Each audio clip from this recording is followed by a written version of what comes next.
महुआ बिनैया खावत दू चार आमा इमली यार माहुल दैहा। महुआ बिनैया खावत दू चार आमा इमली यार माहुल दैहा यार महुआ के झार माहुल दैहा। माहुल दैहा दीदी महुआ के झार माहुल दैहा।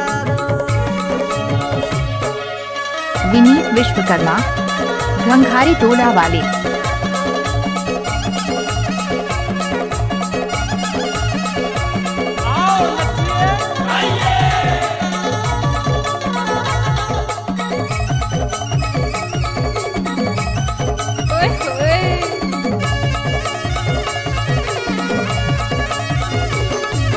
मड़वा नचैया पी पी के नाचे दोषी दुआरी ले घर भीतर झाके माहुल दैहा।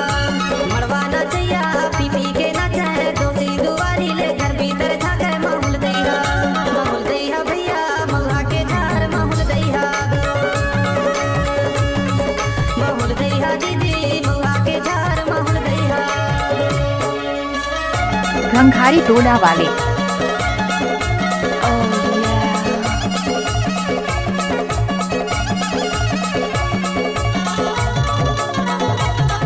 क्या नाम है आपका?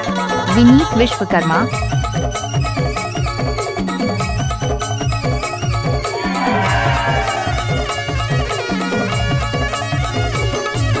साजे बाराती चले है दूल्हा घोड़ा में बैठ के कहा थे दूल्हा माहुल दैहा।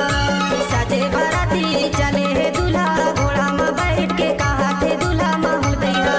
माहुल दैहा भाई मामा के माहुल दैहा।